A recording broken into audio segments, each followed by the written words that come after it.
Haleluya, puji Tuhan. Bapak Ibu saudara-saudari yang diberkati oleh Tuhan kita Yesus Kristus. Jumpa lagi kita di renungan kita di malam hari yang indah ini. Tapi sebelum kita menikmati firman Tuhan, mari kita sama-sama berdoa. Bapa kami di surga, kami mengucap syukur buat segala kebaikan-Mu, kasih setia dan anugerah-Mu yang tidak pernah henti-hentinya kami nikmati sampai hari ini Tuhan. Kami bersyukur karena Tuhan sudah menjaga, melindungi, memelihara kami. Bahkan Tuhan yang selalu hadir menjadi jawaban atas setiap permasalahan kami. Tetapi sungguh alangkah indahnya Tuhan, adalah suatu kebanggaan ketika kami boleh duduk bersama-sama di malam hari ini menikmati berkat Tuhan, yaitu mendengarkan firman-Mu. Tuhan, pakai hamba-Mu, dan kami berdoa buat setiap pemberitaan firman Tuhan di malam hari ini itu menjadi berkat buat jemaat Tuhan dan akan bekerja leluasa menurut waktu dan kehendak-Mu. Terima kasih Tuhan, terima kasih. Kami sambut firman-Mu di dalam nama Tuhan Yesus Kristus. Haleluya, amin. Bapak Ibu saudara-saudari yang dikasihi oleh Tuhan, mari sama-sama kita akan lihat renungan kita di malam hari ini dalam Bilangan pasal yang ke-14. Bilangan pasal 14 ayatnya yang ke-6 sampai ayatnya yang ke-9. Ya, saya ulang sekali lagi. Jadi Bilangan pasal yang ke-14 ayatnya yang ke-6 sampai ayatnya yang ke-9. Demikianlah firman Tuhan. Tetapi Yosua bin Nun dan Kaleb bin Yefune, yang termasuk orang-orang yang telah mengintai negeri itu, mengoyakkan pakaiannya dan berkata kepada segenap umat Israel, negeri yang kami lalui untuk diintai itu adalah luar biasa baiknya. Jika Tuhan berkenan kepada kita, maka Ia akan membawa kita masuk ke negeri itu dan akan memberikannya kepada kita, suatu negeri yang berlimpah-limpah susu dan madunya. Hanya janganlah memberontak kepada Tuhan, dan janganlah takut kepada bangsa negeri itu, sebab mereka akan kita telan habis. Yang melindungi mereka telah meninggalkan mereka, sehingga sedang Tuhan menyertai kita. Janganlah takut kepada mereka. Demikianlah firman Tuhan yang sudah kita bacakan tadi. Untuk perlu kita ketahui bahwa latar belakang dari Bilangan pasal 14 ini adalah kejadiannya adalah setelah kembalinya 12 pengintai yang diutus oleh Musa, ya, ketika mereka harus pergi mengintai negeri yang dijanjikan oleh Tuhan, yaitu negeri Kanaan. Ya, ada 12 orang yang diutus oleh Musa, ya, dari setiap suku, kepala-kepala suku, ya, diutus oleh Musa untuk kemudian mengintai negeri yang dijanjikan oleh Allah itu bagi mereka, bangsa Israel.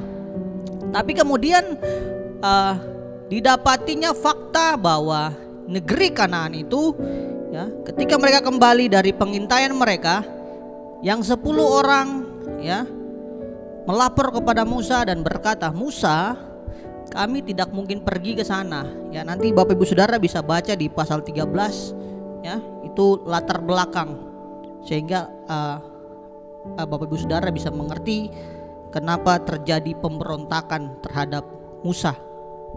Kenapa bangsa Israel berontak kepada Musa terlebih kepada Allah? Karena negeri yang dijanjikan oleh Tuhan itulah adalah negeri yang di satu sisi benar adanya bahwa ada susu dan madunya, tetapi di sisi lain ada musuh. Dan musuh yang mereka hadapi ini adalah musuh yang dikatakan mereka adalah orang-orang besar, raksasa, gitu. Nanti seperti saya katakan tadi, kalau kita melihat di pasal sebelumnya itu akan dijelaskan ciri-ciri orang-orang penduduk di Kanaan itu seperti apa, gitu. Sehingga ciut, takut mereka, mental mereka down, ya, nyali mereka mulai turun, ya. Takut mereka terhadap penduduk Kanaan. Padahal kalau kita melihat tanah Kanaan itu sudah Allah berikan, sudah Allah firmankan lewat Musa, dan kemudian Musa memberitahukan kepada bangsa Israel bahwa Kanaan itu akan menjadi tanah pusaka kita. Kita akan merebutnya gitu.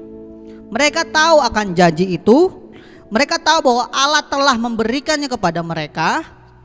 Tetapi di sisi lain, ketika mereka sendiri melihat dengan mata kepala mereka sendiri, mulai goyah iman mereka, mulai bimbang kepercayaan mereka kepada Tuhan. Benar enggak ini tanah yang dijanjikan oleh Tuhan? Kenapa mereka goyah? Mereka takut karena penduduk di tanah Kanaan dikatakan mereka itu besar-besar, mereka itu raksasa, dan kita itu seperti belalang, kita seperti semut kecil gitu. Dibandingkan mereka dengan kami orang Israel jauh. Sehingga yang tadinya janji Allah telah diberikan, mereka mulai meragukan apa yang sudah Tuhan firmankan. Ya, kesalahan pertama kita untuk meraih janji Tuhan itu adalah ketika kita mulai meragukan janji Tuhan. Itu kesalahan kita. Ketika kita tidak percaya kepada Tuhan, itu menjadi dasar untuk kemudian kita tidak menikmati berkat Tuhan gitu. Bahkan nanti Bapak Ibu Saudara ketika baca di pasal-pasal selanjutnya, di pasal-pasal selanjutnya, Bilangan pasal 15, bahkan pasal 14 di ayat-ayat selanjutnya, Bapak Ibu Saudara akan ketemukan di mana Allah marah. Ya, di ayat yang ke-11, Bilangan 14 ayat 11, demikianlah firman Tuhan. Tuhan berfirman kepada Musa, berapa lama lagi bangsa ini menista aku, dan berapa lama lagi mereka tidak mau percaya kepadaku, sekalipun sudah ada segala tanda mujizat yang kulakukan di tengah-tengah mereka. Allah marah. Berapa lama lagi? Karena Allah sendiri yang berfirman kepada bangsa Israel bahwa tanah Kanaan itu akan menjadi tanahmu, milik pusakamu. Tapi di sisi lain ketika mereka hasil dari memata-matai, hasil dari pengintaian mereka, mereka mendapati bahwa orang Kanaan itu tinggi besar gitu. Sehingga ketika mereka melihat fakta hidup bahwa sebenarnya kondisi tanah Kanaan itu ternyata tidak semudah yang mereka bayangkan. Harus ada peperangan, harus ada perjuangan, dan perjuangannya itu 1:1000 gitu. Sehingga ciut nyali mereka. Ya, hasil dari ketika mereka tidak percaya kepada Tuhan, kemudian mereka bimbang, goyah iman mereka. Ketika goyah iman mereka, maka terjadi yang namanya pemberontakan terhadap Allah. Ya. Ada dua hal yang akan saya sampaikan poin pada malam hari ini. Dua hal yang akan kita pelajari bersama-sama. Yang pertama adalah jangan pernah berontak terhadap Allah. Ya.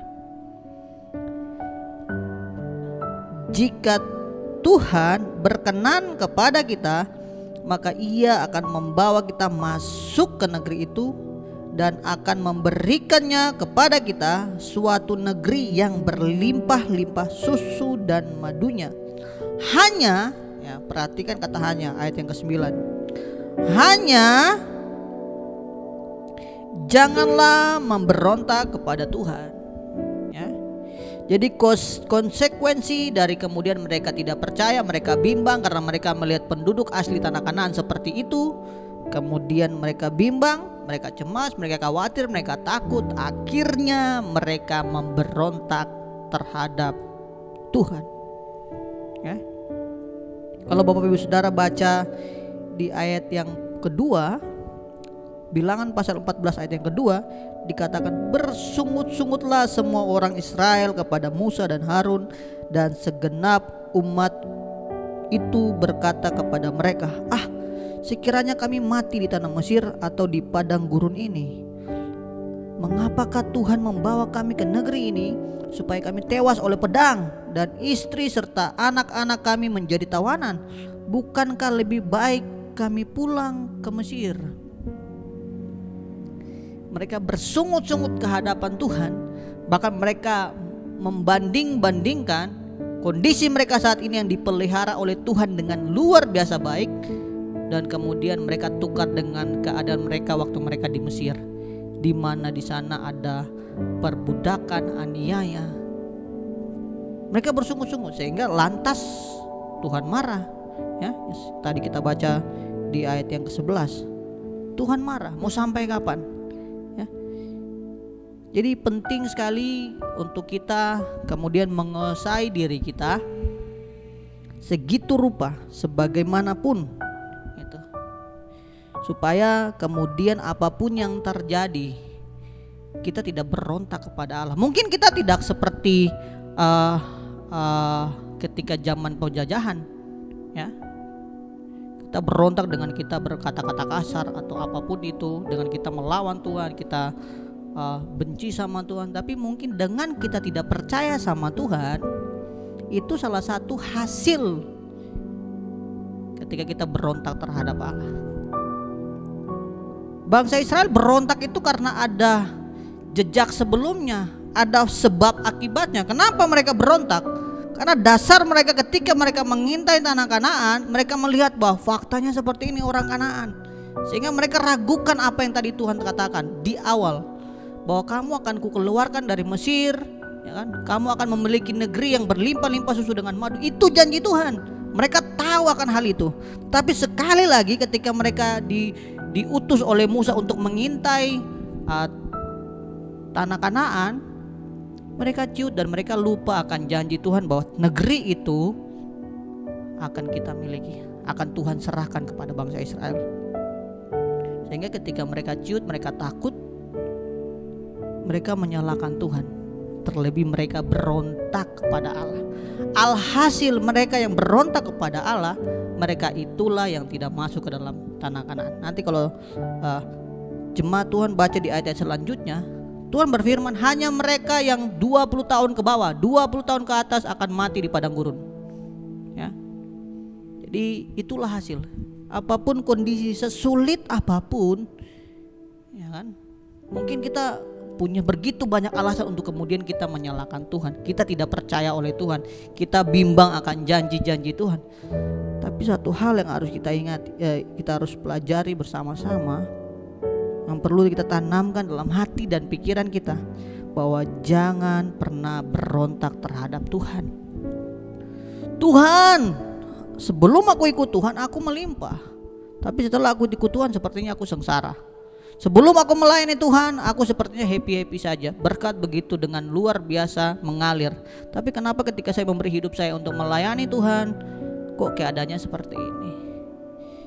Kendalikan dirimu untuk tetap tidak berontak terhadap Tuhan. Itu poin pertama, jangan berontak terhadap Tuhan. Dan poin yang kedua di ayat yang ke-9, hanya janganlah memberontak kepada Tuhan. Dan yang kedua, dan janganlah takut kepada bangsa negeri itu. Nah, ini perkataan Kaleb, Yosua dan Kaleb, ya. Janganlah berontak dan janganlah takut. Artinya apa? Setiap permasalahan itu Allah tahu dan Allah mengawasi setiap umatnya. Jadi jangan pernah takut gitu. Kenapa jangan takut? Ya, kemudian ayat selanjutnya ayat 9 terus dikatakan, sebab mereka kita akan telan habis. Ya, yang melindungi mereka sudah meninggalkan mereka, sedang Tuhan menyertai mereka. Jadi dasar untuk kemudian kita tidak takut, dasarnya apa? Karena Tuhan menyertai. Ya, kata ini sederhana Bapak Ibu Saudara, Tuhan menyertai. Kata itu sederhana, tapi di balik kata Tuhan menyertai, adakah kata iman di sana bahwa Tuhan menyertai saya? Jangan pernah takut. Ya. Berbicara tentang konteks saat ini adalah mereka berusaha, Yosua dan Kaleb berusaha untuk membangkitkan semangat bangsa Israel untuk kemudian jangan takut. Bangsa itu akan kita telan habis. Bangsa sini berbicara tentang, kalau untuk kita saat ini bisa berbicara tentang masalah kita. Apa yang kita hadapi yang mempersulit keadaan kita, ya, bangsa-bangsa lain yang bisa menggeser, yang bisa menggoyahkan iman kita kepada Tuhan. Jangan takut, karena ketika kita tidak takut, apa yang membuat kita tidak takut? Apa yang membuat saya itu tidak takut terhadap masalah? Apa? Karena Tuhan menyertai saya. Kita harus punya semangat spirit atau optimis seperti ini, sehingga Bapak Saudara tahu yang memasuki tanah Kanaan adalah Yosua dan Kaleb. Mereka yang tadi bersungut-sungut tidak masuk tanah Kanaan, ya. Nanti Bapak Saudara bisa baca di ayat-ayat selanjutnya. Jadi dua hal ini yang harus kita pelajari, yang harus kita renungkan bersama-sama. Sesulit apapun keadaan kita, ingat, jangan memberontak kepada Allah. Dan yang kedua, apapun yang terjadi dalam kehidupan kita, sesulit apapun itu, ya, jangan pernah takut, karena Tuhan menyertai kita. Saya rasa itu saja yang harus kita renungkan bersama-sama. Mari kita berdoa. Bapa, kami bersyukur buat kasih setia dan anugerah-Mu yang besar, yang telah menyertai kami, melindungi, bahkan memberkati kami. Terima kasih Tuhan untuk firman-Mu. Biarlah bawa kami untuk kemudian kami menjadi pribadi-pribadi yang bisa mengontrol diri kami dengan baik, bisa mengatur emosi kami dengan baik, sehingga ketika kami menemukan keadaan yang sulit sekalipun, kami tidak menjadi pribadi-pribadi yang memberontak terhadap Allah, tapi kami menjadi pribadi-pribadi yang taat, yang tunduk dan percaya kepada Tuhan sepenuhnya, karena kami tahu Tuhan menyertai kami. Terima kasih Tuhan, terima kasih. Bersyukur untuk semua ini. Berkati jemaat-Mu yang sedang mendengar firman ini Tuhan. Hamba percaya kuasa firman-Mu tidak terbatas, melainkan akan bekerja kepada pribadi lepas pribadi, karena Engkau mengasihi mereka. Terima kasih Tuhan, di dalam nama Tuhan Yesus Kristus. Haleluya. Amin.